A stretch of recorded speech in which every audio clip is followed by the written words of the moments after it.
Alberto, could you tell me something about yourself? Of course. Hello, Ettore. Thank you for inviting me to this interview. So I'm Alberto Boffi. I'm a space engineering student from Politecnico di Milano, Italy. And I graduated in the bachelor in aerospace engineering. And I work in a student association, rocketry student association, Skyward Experimental Rocketry. I'm the chief of department, propulsion department. We are here in this interview because I've been to DEWESoft Summer Camp last week because we worked on a case study with Skyward using DEWESoft equipment and instruments. So you have been at the DEWESoft Summer Camp, right? Have you liked it? Yeah, it was an amazing experience. There were 30 students from all over Europe, same room, working together, but in a competition for the same goal. So it was extremely stimulating environment. Moreover, we had the chance to speak with companies in the sector, with the professionals from DEWESoft. We had the chance to understand how the universities prepare their students in different countries in Europe. It was a great overview about this world, measurements world. What was the competition about? We were given the task to build a load cell. So this was a 3-axial load cell with independent axes. You are able to measure the 3 forces, the 3 components of a force in space. And this was used to fix it on their climbing wall that they have in the office. So every team had to build this load cell, and at the end of the 3 days, we tested all of them, and the best one was rewarded with a special reward. Did your team win when you won the competition? DEWESoft organizes yearly a huge measurement conference there in Slovenia, in Trbovlje, and to which the biggest companies in the world involved in engineering, testing activities and measures are invited. And we will participate, me and my team, to this event as special guests. Moreover, we will have the possibility to present some kind of project idea, case study of any kind on the stage to 500 people. So it will be very exciting, a very great opportunity that happens rarely. So you basically won an invitation. Yeah. And special guests. And some time on the stage to impress the audience. That will probably be useful. Yeah, for network, for sure. But also, it will probably be the first time in my life I have this big audience listening to me. Let's hope for the best. What were your favorite things to do during the summer camp? For sure, it was mentioning the strain gauges gluing, because every one of us was starting from scratch. We didn't do that before. So everyone was having the same difficulties with the alignment, the spreading of the glue with the Teflon tape. So it was a dirty job, but very fun in the end. And also the moment when we mounted the load cells on the climbing wall, everyone was curious about seeing if we did a good job. And you imagine this room with the climbing wall and 30 engineers looking at their PCs. And so that was also very fun.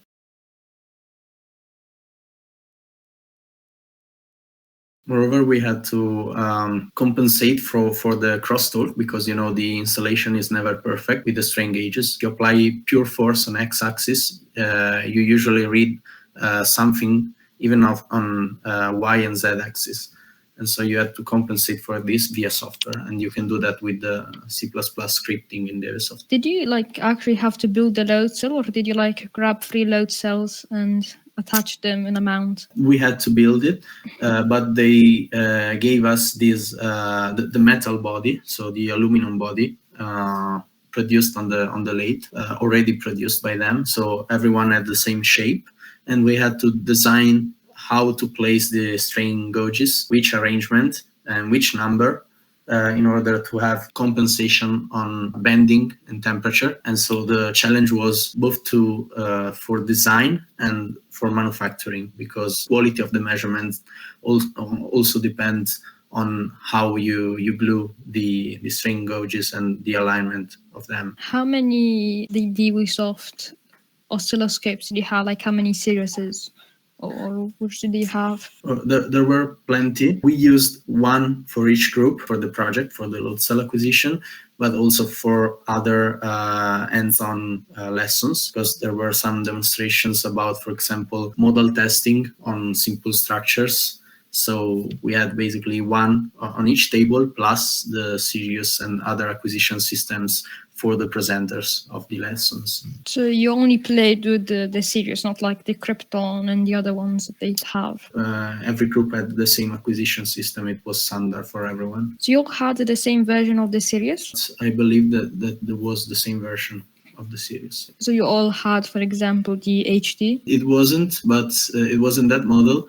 But it was the same for everyone. I don't remember the exact model of the Sirius. So you built these load cells. How did you make the load cells themselves? As I said, we were given the metal body, okay, the structure itself, already prepared with the interfaces for the wall mounting, and also for the plastic cover that you need to hand while climbing. So the grip, the plastic grip, it was 3D printed by them. We were given some T and V rosette of string gauges, and so the arrangement that we chose was 2 V rosette on Y and Z axis, so on radial axis, orthogonal. This was to measure shear stress, okay, shear deformation, with bending compensation, and then we had 2 T rosettes on the x-axis, in order to measure the axial force on the cylinder with bending and temperature compensation. This was the arrangement we chose. We made the arrangement a little different with respect to the other teams, because we oriented this cylinder 45 degrees off with respect to the configuration the other groups chose, and this was to compensate better the bending when you hand to the grip. So you connected each one of the strain gauges to the Sirius, and you measured all of them on different channels. Yeah, we had one channel for each axis. So for example, the 2 V rosettes for the y-axis. So in total, 4 strain gauges on the same channel.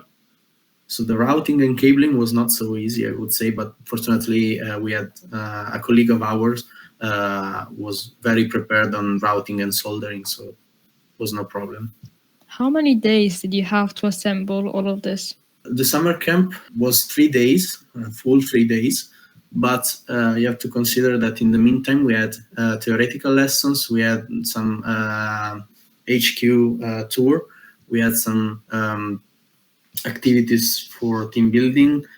So the time that we dedicated to the load cell challenge was, I can say, like 5 hours a day, 4 or 5 hours a day. So a total of 12 to 15 hours. That's not a lot of time. No, that's not actually. But, 5 people very, very well prepared, I believe, different background. So it can be done. And you and your team won the competition? Yeah, it did actually. It was a pleasure. I believe that our strength was that we had, as I said, different background, because I'm a space engineer. There was an Italian guy in my group, my team. He is a mechanical engineer, very prepared. 2 Slovenian guys, one mechanical engineer, also electronics engineer, our cabling wizard, and also we had a guy from France studying physics. We had different approach towards problem solving, and also different technical skills. We managed to balance them in the best way, and we managed to win in the competition. Did you learn how to use the DEWESoft data acquisition systems better? I had already had some experience with it, because I used in other applications for my student association, I remember. But yeah, we definitely used some other features that we hadn't used before. For example, the C++ scripting I told you before about, the crosstalk compensation algorithm. Yeah, I haven't used the C++ scripting yet. It is very useful, because DEWESoft has DEWESoft X, the software, has plenty of mathematics, you can both apply online and offline. But if you have to do something more complicated than that, particular algorithms to apply to the data, both live and offline, then C++ scripting is also user-friendly because you have a template. You just have to compile the algorithm and you're done. Simple and useful. In the case of crosstalk compensation, for example, you have to write a matrix with some coefficients that tell you the linearity, the relation between the force applied on one axis and the output it creates on the other axis and on the axis itself. It is simple calculation. You just do some scripting, I would say 10 lines, and you're done. Okay, so for example, if I want to do like some math that isn't on DEWESoft, like for example, I have a sine wave and I want to calculate the RMS, could I program the math into it? Of course you can. For statistical, you can use the already done mathematics, but if you don't have the mathematics for what you're doing, then you just script and it is very easy. You just can copy paste from another compiler. If you have applied the algorithm in some other cases and you have it already prepared, you can just copy and paste and it's done. So basically, if I see that there is something missing from DEWESoft X, something I want that to do, but there isn't, then I can just program it in. Yeah, correct. I guess that can be quite useful in specific applications. For example, for Skyward, the rocketry team, we have this post-processing algorithm implemented in Matlab. And at the time we used the DEWESoft acquisition system, we already had this algorithm in Matlab. But if we didn't, we would have scripted in C++ because it is already integrated within the DEWESoft acquisition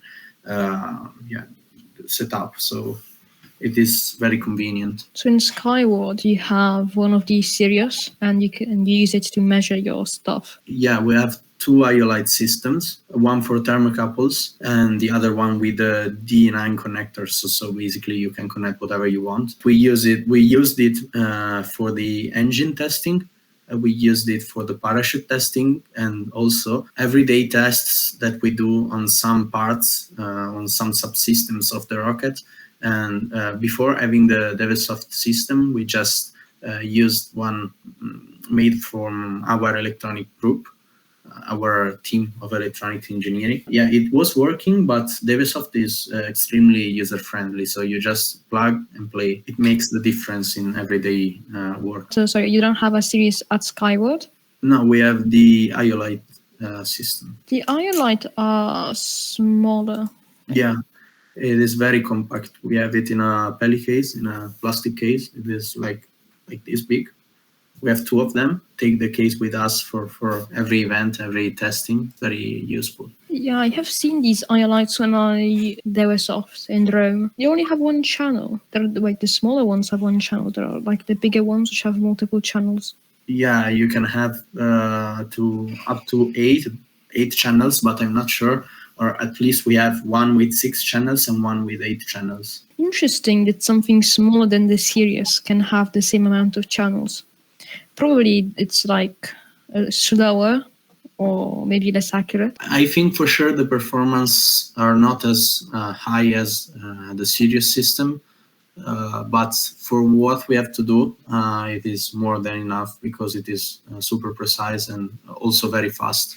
Probably you don't reach the acquisition frequency that you have with the Sirius, but for most applications, you're good also with the IOLITE. Yeah, I guess, because if you just measure temperature, if you measure temperature, for example, then even like 10 Hertz, the acquisition rate would be probably good enough. But also you can do much more than that with the IOLITE. So, yes. Yeah, I agree with you. If you measure temperature, then you don't need more than 10 to 15 Hertz. And I assume you also measure pressure in your rockets? Of course, we measure chamber pressure, injection pressure, tank, and so on. That would you probably would want a higher acquisition rate for pressure. Well, for the combustion chamber, the first resonance frequencies are in the 70 Hertz. The magnitude decreases when you go up with the frequency, and the last one we consider important is around 1000 Hertz. so 1 kilohertz. So we usually set the acquisition system to 3 kilohertz to 5 kilohertz, and we see everything we want to see. So I assume that if you would like to measure the pressure of an exploding rocket, you may want a higher acquisition rate. Yeah, if your application is such particular, yes, you need high acquisition frequency. Yeah, the Sirius XHS is up to 15 megahertz. Yeah. So a bit faster. I understand why they gave me the Sirius and not the IOLITE for my applications. Yeah, I understand, but because you have to measure, you do power measurements, no? With your experiments. Currently mostly measuring voltage and current. I wanted to do some experiments on a rocket engine, but I don't think I have enough time to do a proper rocket engine. Also because the load cell they gave me has a plus or minus of 3 grams. If my rocket engine makes a thrust of 1 gram, yeah, I won't be able to measure it. Do you have you tried in the past to build a rocket engine with a high thrust? I have made solid rocket engines, and those probably got in the hundreds of grams. I guess that when it explodes, it probably is in the kilograms of thrust. Maybe not if it explodes in all the directions, but then it would still exert a force on the plate with which you're measuring it. What you mean with explosion? Because if the grain explodes and then it starts burning, but the very fast, but the chamber remains intact, and then you have a lot of mass going out the nozzle, then maybe your thrust is going up. If the chamber explodes, I don't know what you're measuring. I should measure the thrust of an exploding rocket engine. Also, because I don't think the components inside of a Sirius are easy to find and buy. I don't know how they are made. I mean, I saw the production chain, but the components, I'm not very good at electronics, so I cannot tell if they are easy to find or not. I mean, it is possible that, for example, its CPU is only used by the Sirius and no other. I don't think so. I think they're using standard components. I do not want to risk blowing up my Sirius and then not being able to fix it.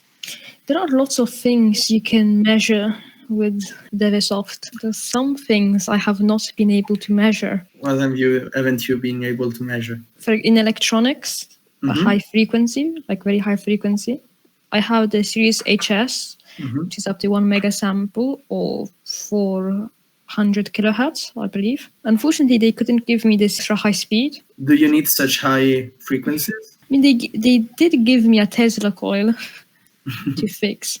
Basically, at Rome, they bought this Tesla coil like a year ago, but it didn't work.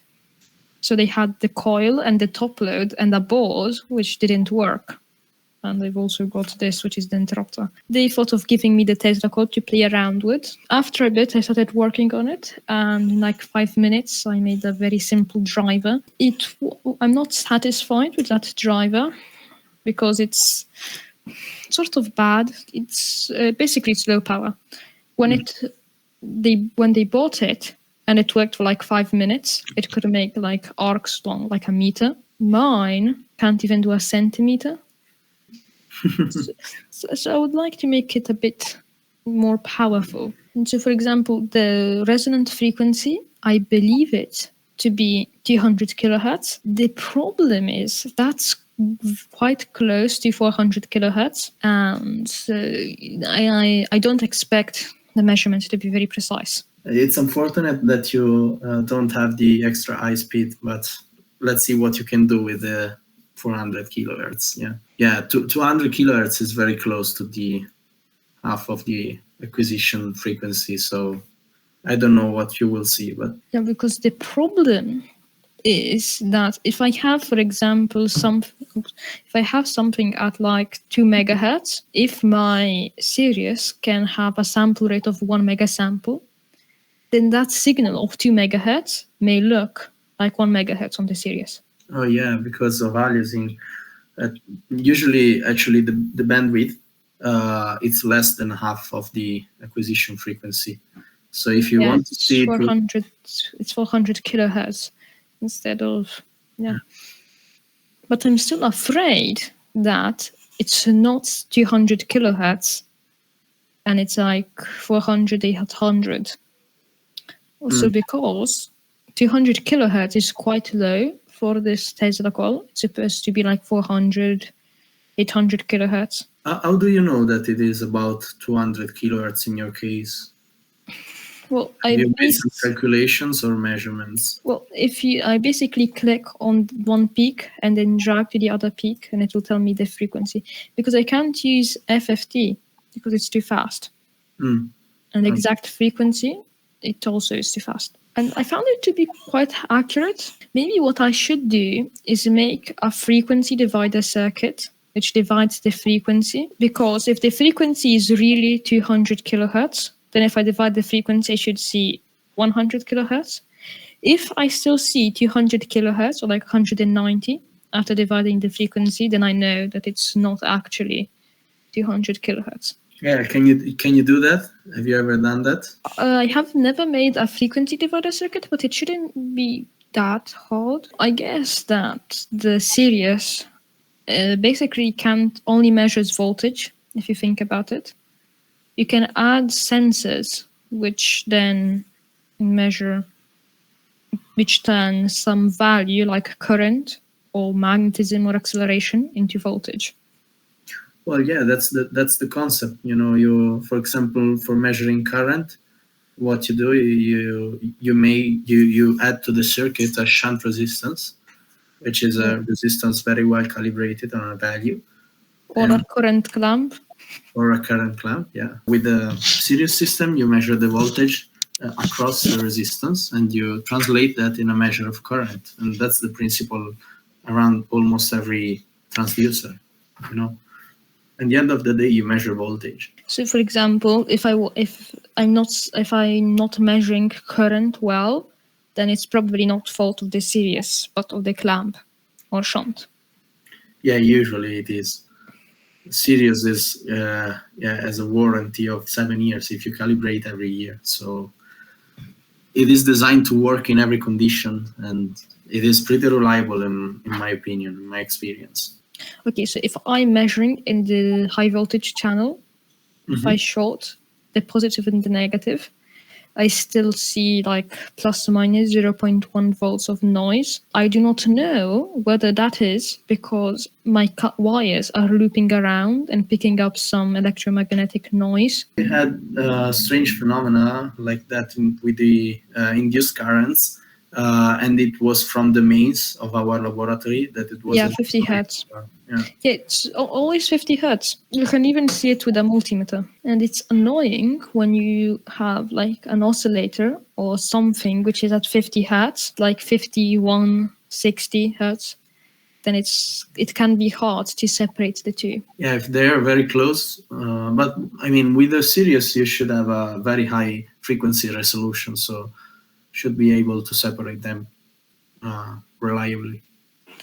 Yeah, I guess the problem is if you have FFT, for example, then the 50 hertz is normally distorted because you're not directly connected to mains, and even mains isn't perfectly sinusoidal.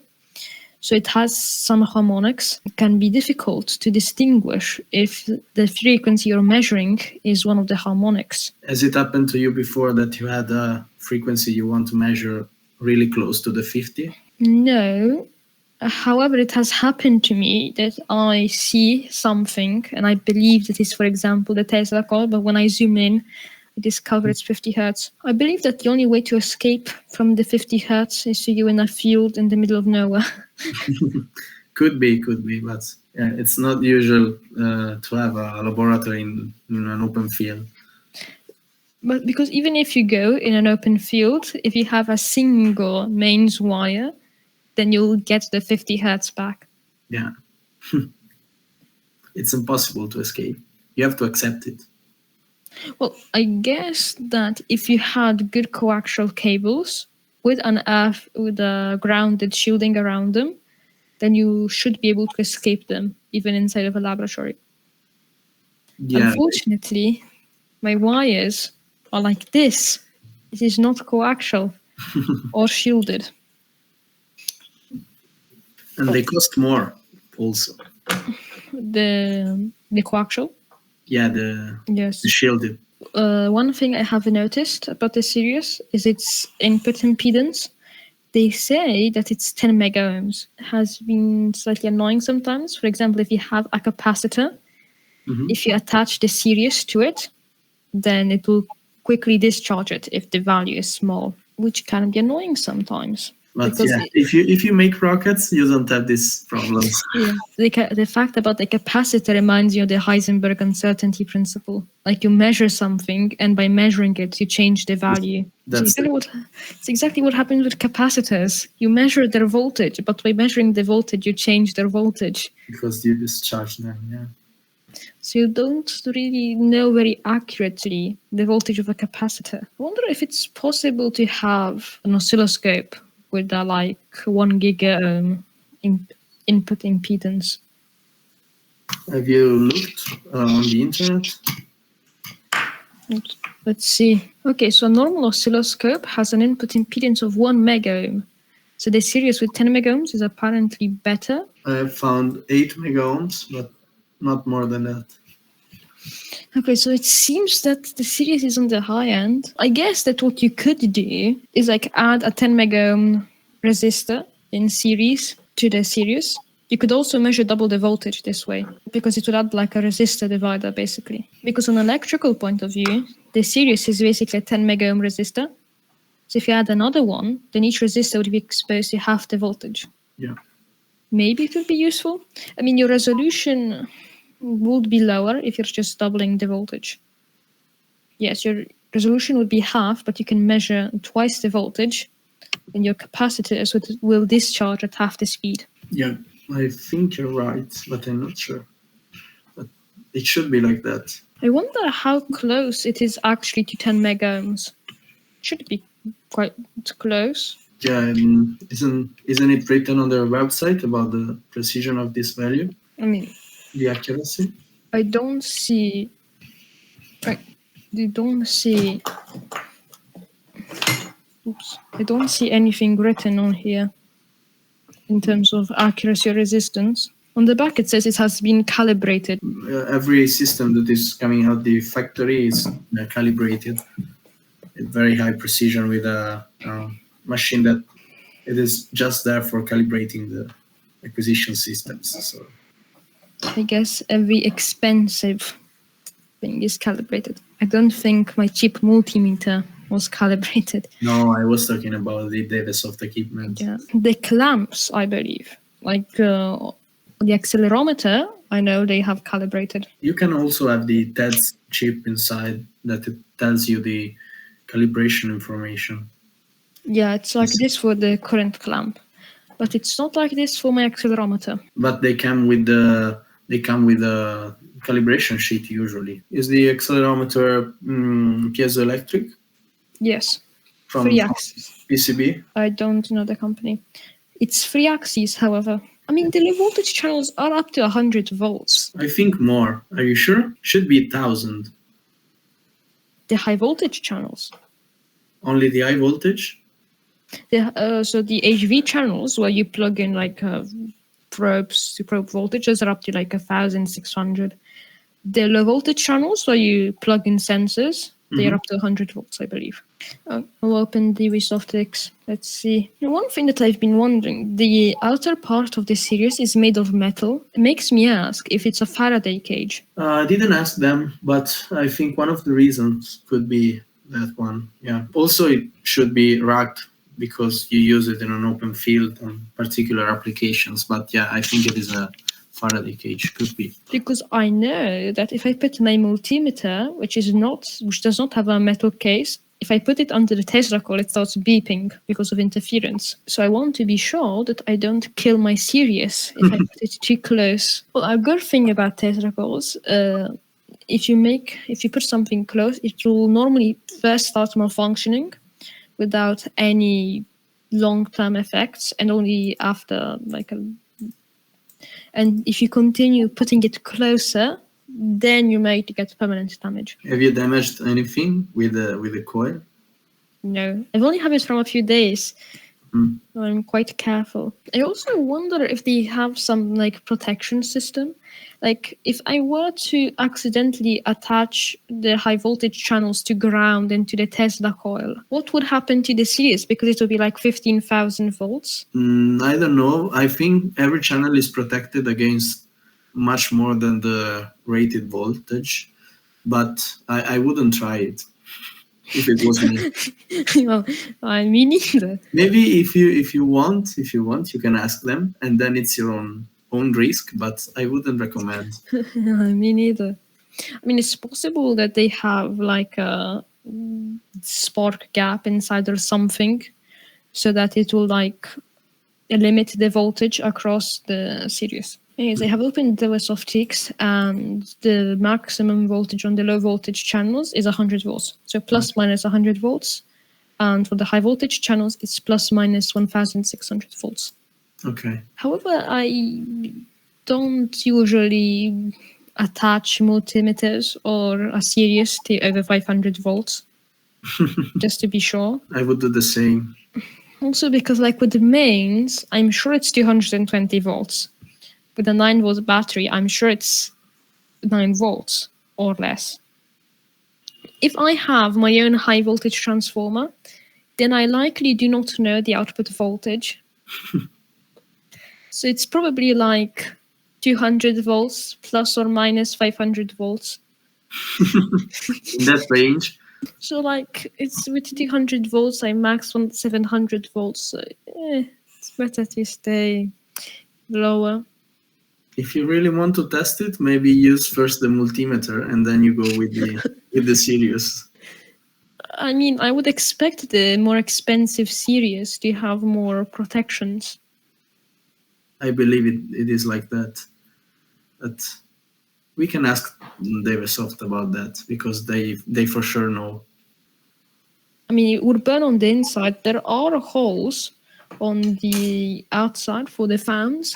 So the series heats up quite a lot and makes a lot of noise with the fans. Yeah, if you use it full power, then yeah. But I know there are some models that have passive cooling for special applications, so that it is easier to make them watertight or water resistant. Yeah, probably my series has the fans always on because like its maximum temperature, I believe, is 50 degrees. I want to be sure that I don't accidentally destroy it. I like it. I do not want it to do it's useful. But like the Tesla coil, I would probably not be able to do the Tesla coil without the series. I don't measure more than 40 volts because I, of course, do not measure the voltage at the Tesla coil because everyone I asked about that told me the series would go poof if I did that. And it makes sense since 15,000 volts is a tiny bit more than 1,600. I do not want to put that level of faith in the protection systems normally are made against transients. So like very short pulse. Peaks, yeah. So low energy, low current pulse. A Tesla coil would like last maybe even minutes, seconds. With the current circuit, probably like 50 watts, I would expect. One thing I wanted to measure was the efficiency of the Tesla coil. How do you measure the efficiency? And that's the problem. How do I measure it?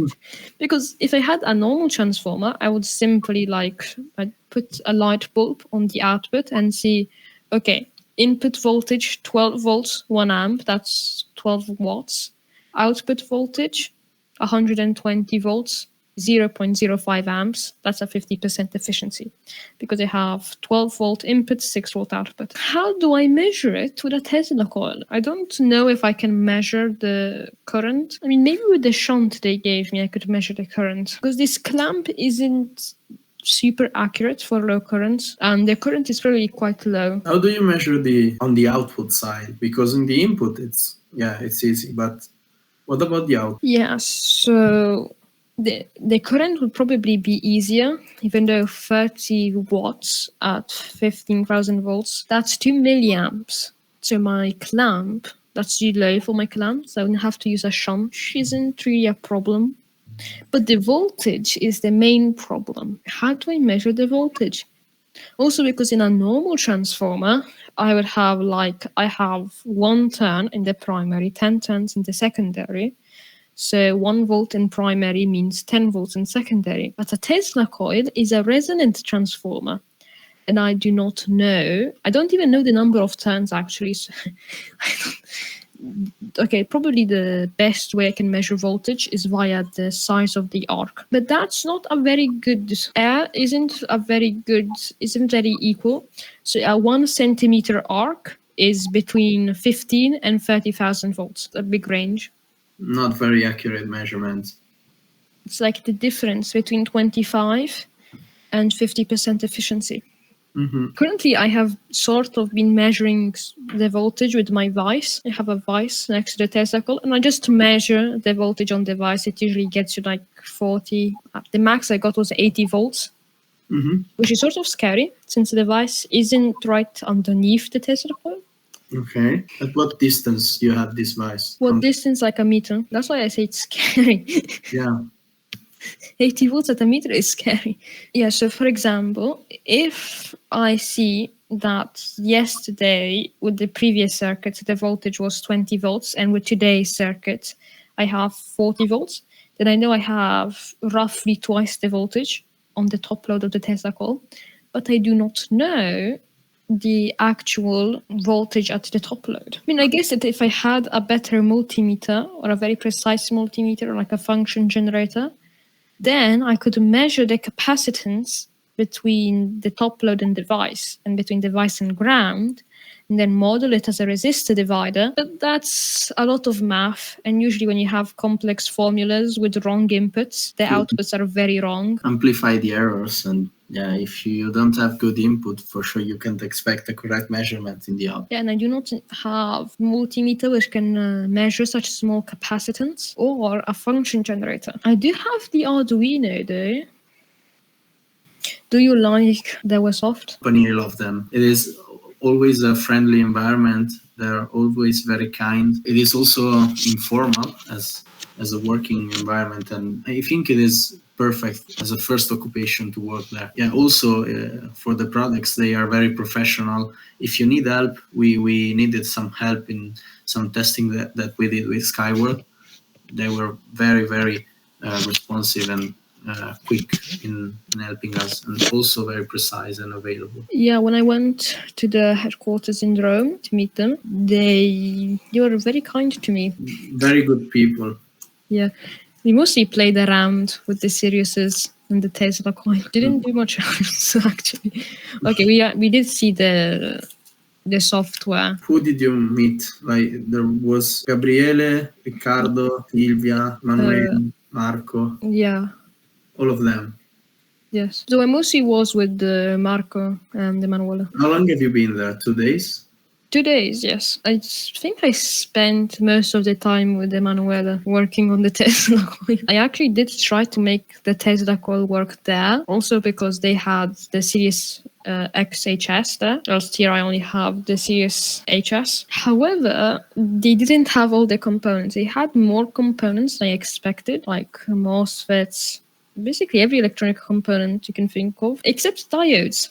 Apparently they don't do production there, it's sales of. Yeah, I actually wonder why they had all of those components, and if there's a reason, like, I mean, they probably bought them to like try to fix the Tesla coil or to build something, but then why didn't they grab diodes? I do not know.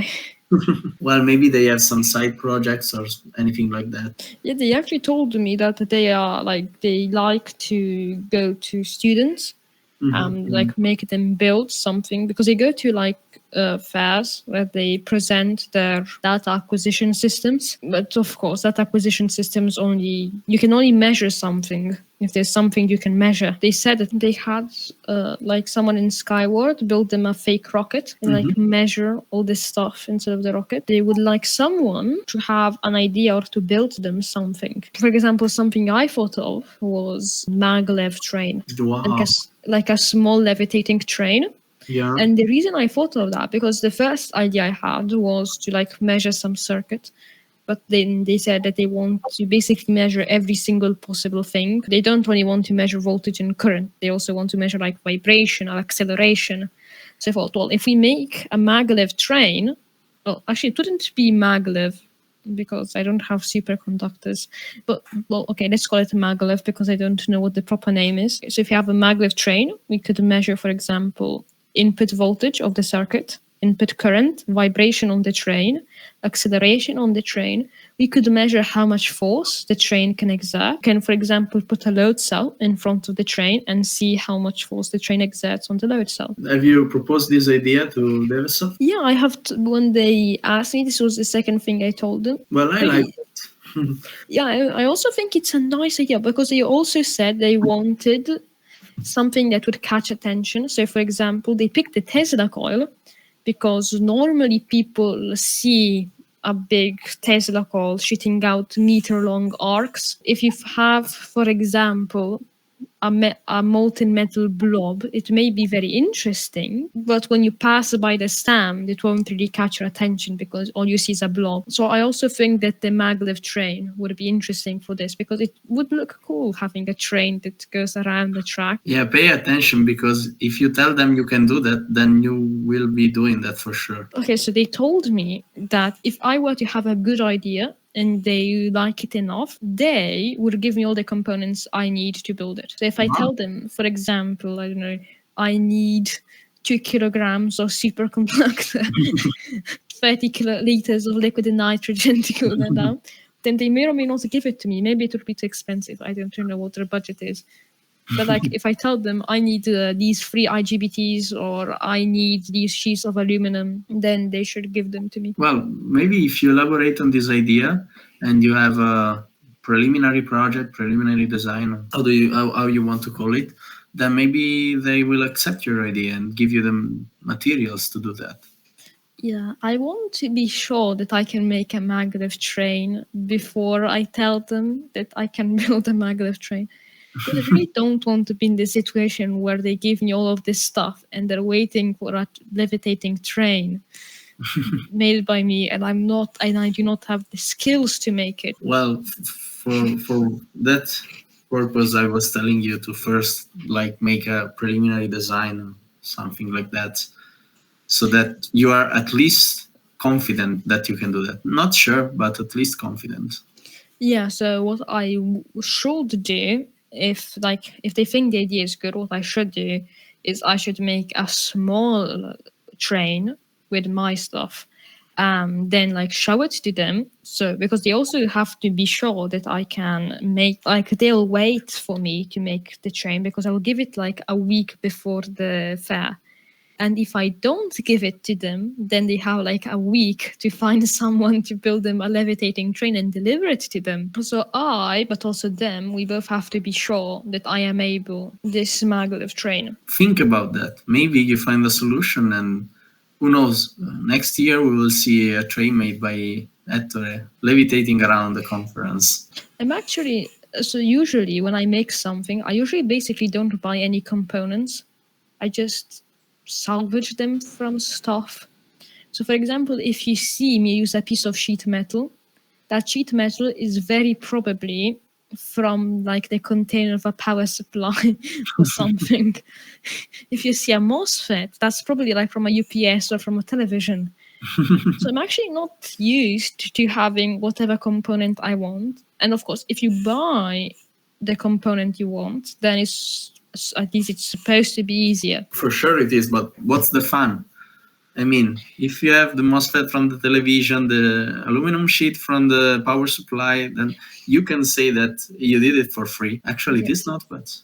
No, actually, most of my circuits, they're basically for free. Yeah, because the televisions, I got them from a person who repaired television. I have a box full of PCBs, which I got for free. Then the power supply I got from my cousin because he bought a power supply and then it broke, so he gave it to me. 2 UPSs, one from my dad, one from my cousin, and it's all for free. Basically, also an interesting story, some of the wires I just found laying on the street. I don't know what they were doing there, but I collected them. It's better for me and better for the environment. Okay, so if you buy stuff, it's supposed to be easier. Because if you can choose what thickness of aluminum sheet metal to use, for example, then it should be easier than if you're, for example, limited to a meter thick sheet metal. Because 1 meter thick may be too thick for some applications, like almost anything. Yeah, well, if you can choose, it is easier for sure. But also in Skyward, we have some, I mean, we buy a lot of stuff, but still with limited capacity, you know, so you cannot always choose what you want and the best you have on the market. So, but that's the fun as well. It is more difficult, but also more challenging in a positive way. Yes, it's time to end. Yeah, so Ettore, pay attention and be safe if you play with rockets, you know. And let's not fry the serious. Yeah, if you need anything, just call me or text me. Yeah, maybe if you can, I'll give you my number and you can text me on WhatsApp, because on LinkedIn chat, I do not reply often because I don't see the messages often, the notifications. So if you want, and I'll text you on LinkedIn with, I'll do that now. I'll send you my number so that I see your messages. Thank you for Thank joining. you. Thank you for your time and for inviting me. Thank you. And bye. Bye. See you next time. Ciao, ciao. Bye.